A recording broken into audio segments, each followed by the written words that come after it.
Në sektorin e energjisë janë kryer dhe po kryen abuzime dhe keqpërdorime të rënda. Partia Demokratike e Kosovës kërkon auditim të jashtëzakonshëm nga zyra e auditimit dhe nga auditorë të jashtëm për të analizuar mënyrën e zhvillimit të ankondeve dhe bazën ligjore. Kemi duke parë mundësinë që ta kemi sa më parë atë vendim të zyrës së rregullatorit të energjisë elektrike, ta analizojmë dhe ta dërgojmë në gjykatë. Publikimi i raporteve zyrtare për shitblerjen e energjisë elektrike gjatë vitit të kaluar ka konfirmuar atë që Partia Demokratike e Kosovës ka denoncuar vazhdimisht që nga fillimi i mandatit të qeverisë që tashmë është në detyrë.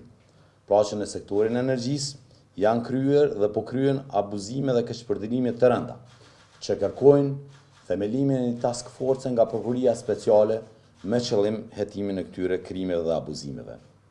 Me shqetësim të thellë, i kemi analizuar të dhënat që dëshmojnë kosto jashtëzakonisht të lartë për bartjen dhe blerjen e energjisë elektrike të realizuara me çmime marramense.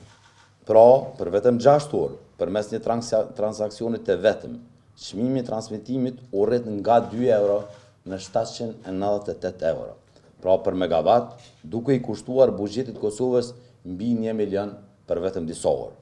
Partia Demokratike e Kosovës kërkon auditim të jashtëzakonshëm nga zyra e auditimit dhe nga auditorë të jashtëm për të analizuar mënyrën e zhvillimit të ankondeve dhe bazën ligjore, subjektet që kanë përfituar, si dhe çmimet edhe shumat e paguara në këtë periudhë.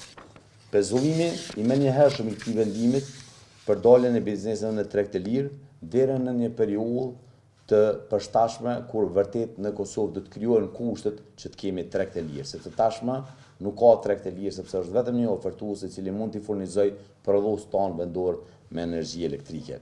Pra, të nderuar media, të nderuar qytetar, në qershori është një ditë në rast se ky vendim nuk do të pezullohet, është një ditë e zezë për ekonominë e vendit tonë, sepse nga ai moment pra prodhuesit tanë vendor do të shikojnë mundësitë e zhvendosjes së fabrikave tyre jashtë Kosovës. Kemi duke parë mundësinë që ta kemi sa më parë atë vendim të zyrës së rregullatorit të energjisë elektrike, ta analizojmë dhe ta dërgojmë në gjykatë dhe të kërkojmë mos përkohshme.